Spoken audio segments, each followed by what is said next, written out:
नमस्कार दोस्तों, आप पढ़ रहे हैं MP board class 12 English general, जिसमें हम वर्कबुक के क्वेश्चन आंसर करते आ रहे हैं। तो आज आप पढ़ेंगे लेसन 13 के जो भी इम्पोर्टेंट क्वेश्चन आंसर होंगे उनको पढ़ेंगे। तो देखिए 42 क्वेश्चन तक हम कंप्लीट कर चुके हैं। आगे देखते हैं 43वां क्वेश्चन क्या है। हाउ मतलब कैसा, और डज सहायक क्रिया क्लाउड क्या होता है, बादल। और फील करना मतलब महसूस करना, तो बादल कैसा महसूस करता है। व्हेन मतलब जब, इट मतलब वह मतलब किसे, बादल को कहा गया है जब बादल ट्रेवल्स करता है, मतलब ट्रेवल्स का वैसे यात्रा करना या घूमना होता है। तो जब बादल घूमता है और कहाँ पे, इन द स्काई आसमान में।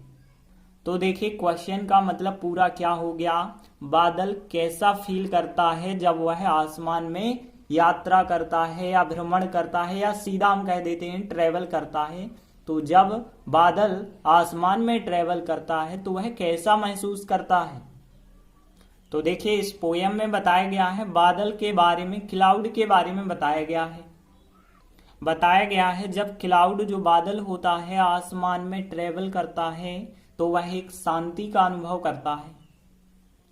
तो देखिए आंसर बताया गया है कि बादल शांति का अनुभव करता है जब वह आसमान में ट्रेवल करता है। तो अब देखिए यहाँ पे कैसे हम ट्रांसलेट करते हैं। देखिए एक शब्द आप लोगों को पता होगा, क्वाइट। तो क्वाइट का मतलब होता है शांत, लेकिन क्वाइटनेस का मतलब होता है शांति। तो यहाँ पे एक शब्द आपको पता होना चाहिए, क्वाइटनेस मतलब शांति। बाकी सभी वर्ड आपको क्वेश्चन में दिए गए हैं। तो देखिए अब आंसर कैसे बनाया जाएगा। देखिए बादल के लिए यहाँ कहा गया है आ क्लाउड, लेकिन आंसर में आप आ क्लाउड नहीं द क्लाउड लिखेंगे, क्योंकि यदि कोई भी वर्ड दोबारा यदि आप बात करते हैं तो वो दा लिख जाता है, ए आर्टिकल या एन आर्टिकल नहीं लिखते। तो यहाँ पे हम कहेंगे द क्लाउड मतलब बादल जो होता है अनुभव करता है को फील कहा गया है, तो फील ही लिखेंगे। और फिर क्रिया के तुरंत बाद ऑफ वर्ड नहीं आप लगा सकते, तो इसके लिए कुछ भी नहीं लिखेंगे। और शांति का मतलब कह सकते हैं अक्वाइटनेस, एक शांति का। ठीक है, तो अक्वाइटनेस यहाँ पे लिखेंगे। तो देखिए यहाँ पहली लाइन द क्लाउड सब्जेक्ट हो गया, प्रेजेंट सिंपल है।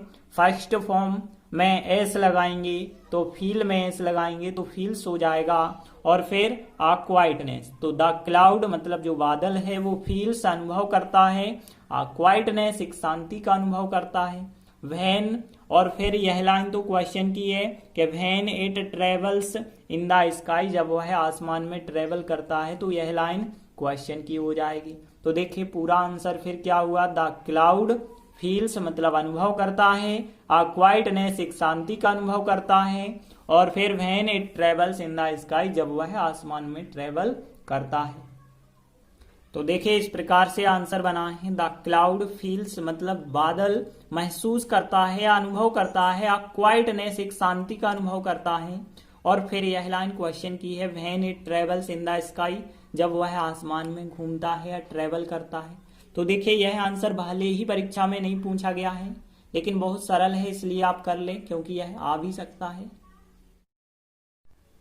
इसके बाद देखिए अगला 44वां क्वेश्चन है, व्हाट इज द ब्रीज। अब ब्रीज क्या कहलाती है, मंद हवा, ठंडी हवा, हल्की हवा कह सकते हैं आप। तो यहाँ पे जो ब्रीज होती है वो रिस्पॉन्सिबल मतलब जिम्मेदार या उत्तरदायी कह सकते हैं, फॉर मतलब के लिए। तो यहाँ पे जो ब्रीज होती है, जो मंद हवा होती है, किस चीज के लिए उत्तरदायी होती है, व्हेन मतलब जब, इट ग्लाइड्स मतलब यह बहती है। तो देखिए पूरा क्वेश्चन क्या हुआ, जो मंद हवा होती है किस चीज के लिए उत्तरदायी होती है, जब वह चलती है या जब वह बहती है कह सकते हैं। तो देखिए इस पोयम में बताया गया जब मंद हवा फूलों के ऊपर से जाती है, या फिर हम कह सकते हैं फूलों के बिस्तरों पर से निकलती है और हमारे बिस्तर तक पहुंचती है, तो हमारे लिए एक अच्छा प्यारा सा स्वप्न ढूंढ कर ला देती है। तो देखिए आंसर बताया गया, जब मंद हवा फूलों के बिस्तरों पर से निकलती है तो वह एक स्वप्न खोज कर ला देती है। तो देखिए अब हम इन दोनों लाइनों का कैसे ट्रांसलेट करते हैं।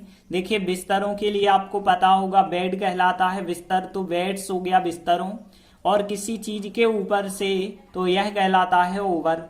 तो ओवर तो आपको पता होगा पहले से, और बेड्स भी पता होगा। और एक स्वप्न मतलब यहाँ पे ड्रीम कहलाता है स्वप्न, तो ड्रीम शब्द भी आप लोगों ने सुना होगा।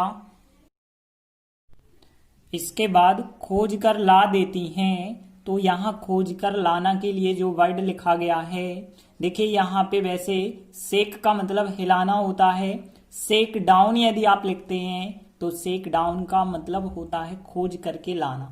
तो देखिए यहाँ पे वर्ड आपको पता होगा बेड्स बिस्तरों के लिए, और किसी के ऊपर से मतलब ओवर कहलाएगा, ड्रीम मतलब स्वप्न हो जाएगा, और शेक डाउन का मतलब होगा खोज करके लाना।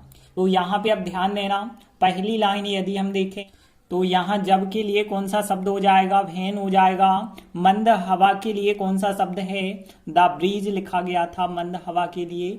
और फिर निकलती है के लिए कौन सा शब्द इस्तेमाल किया गया, निकलती है या बहती है, ग्लाइड्स कहेंगे। और ओवर मतलब के ऊपर से, और यहाँ बेड्स मतलब बिस्तरों की बात हो गई, ऑफ फ्लावर्स मतलब फूलों के। तो देखिए यहाँ पे व्हेन द ब्रीज जब मंद हवा, ग्लाइड्स मतलब निकलती है, over the beds of flowers मतलब फूलों के बिस्तरों पर से। तो when the breeze glides over the beds of flowers. और इसके बाद ध्यान देना वह मतलब यहाँ पे मंद हवा जिसे हम इट कहेंगे, तो इट जो है, अब देखिए शेक डाउन मतलब खोज कर ला देती है, लेकिन प्रेजेंट सिंपल है, इट के हिसाब से एस वाला फॉर्म आएगा तो शेक्स डाउन हो जाएगा। और फिर क्या शेक डाउन कर देती है, आ ड्रीम मतलब एक स्वप्न। तो यहाँ पे इट और शेक्स डाउन और फिर आ ड्रीम। तो इस प्रकार से आंसर क्या बना, व्हेन द ब्रीज जब मंद हवा, ग्लाइड्स निकलती है, over the beds of flowers फूलों के बिस्तरों पर से, तो इट शेक्स डाउन खोज कर ला देती है, आ ड्रीम एक स्वप्न। तो देखिए आंसर यहाँ क्या बना है, व्हेन द ब्रीज के जब मंद हवा, ग्लाइड्स मतलब निकलती है, over the beds of flowers फूलों के बिस्तरों पर से, तो इट मतलब वह है, शेक्स डाउन मतलब खोज कर ला देती है, ड्रीम मतलब एक स्वप्न। तो इस प्रकार से यह प्रश्न भी ज्यादा कठिन नहीं है।